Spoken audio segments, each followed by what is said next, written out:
Hi there, and welcome to another episode of Over a Cuppa. So, on this chilly day, we are going to talk a little bit about taking tests and examinations in our online course. So, as you know, you have your first evaluation coming up very shortly in the next week or so. So, I just wanted to give you some hints and tips on how to best feel prepared for the test or exam. So here we go. The first thing is, because this is purely an online course, we don't ever meet in person. Sad. But that's okay. We have video to communicate. So, like our course, there is no set time or place for you to come and write the exam on any of Georgian's campuses. So that means everything that we do is all online. So again, no class meetings to write an exam or a test take place. The exam is administered completely online through our Blackboard page, and your work is also submitted on Blackboard. The best way to go about it is, I think, to work on a word processor, not directly on the Blackboard form. As you know, sometimes it crashes or times out, and you don't want to lose the important and I'm sure brilliant work that you are going to submit for these tests. So try using something like TextEdit or Notepad if you do use a PC. That's a great way to keep the formatting of your work while having it stored somewhere else. So you don't lose that important information. And then all of the submission instructions will be listed on the exam or the test. So what to expect? Normally my tests and exams have very similar formats. There will be a multiple choice section where you do all your multiple choice right online through Blackboard, as well as some short answer and longer answer. And it's very straightforward. I'm not out to trip you up and trick you. I'm here to see how well you are comprehending the information. So with that said, there are some things that you can do to prepare yourself and to think about how this online test or exams is going to occur. So as you know, we tend to think of our online module as about a week in duration, so you can pick at it all week long as the days go by. The test or exam is the same way.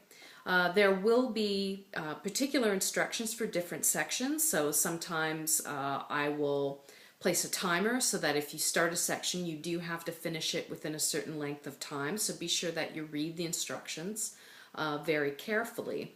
Other than that, you can start and stop the exam as indicated. Just ensure that you do take the time to read the instructions.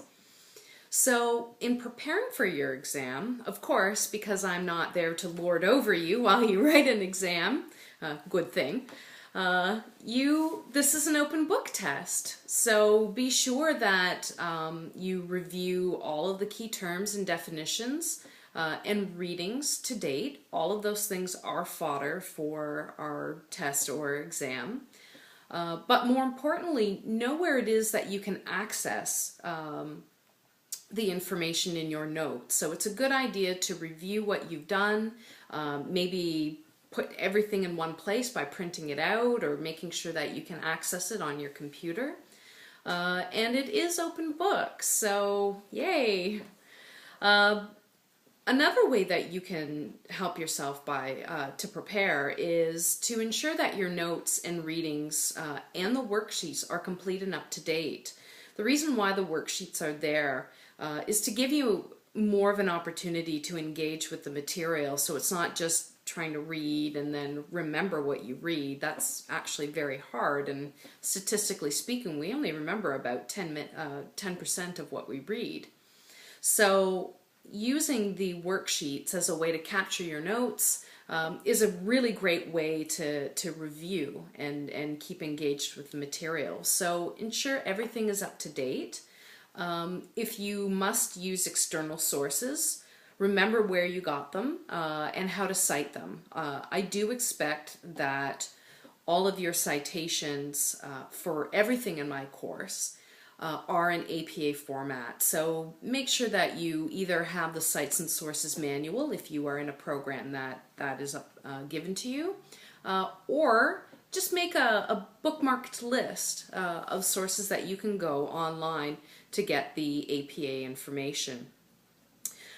As I briefly mentioned before, I think it's a good tactic to work on your exam bit by bit rather than in sort of one marathon session, late Friday night to get it done. You'll find that by working on it bit by bit, you can better address and focus on the responses and making sure that you're writing fully and completely and you're giving yourself enough time to be able to do that. I can't stress the following enough. Please read the instructions very carefully. My exams and tests are not always exactly the same. Sometimes I'll put a timer where you have 2 hours to finish a section. Sometimes I won't. So just be sure that you have read the instructions before you start writing the exam or test. And of course, if you come across some questions that you have that you just need some clarity or clarification, please don't hesitate to contact me. I'm happy to help direct you. I can't tell you the answer though, but I can give you a little bit more clarity should you need some help. And remember, I'm not out to trip you up and make you fail. See this as an opportunity to impress me with what you've been able to learn in our course so far. So that's about it for how to prepare for our tests or examinations in my online classes, and I hope you found this really helpful. All right, enjoy your cuppa. We'll see you next time. Bye.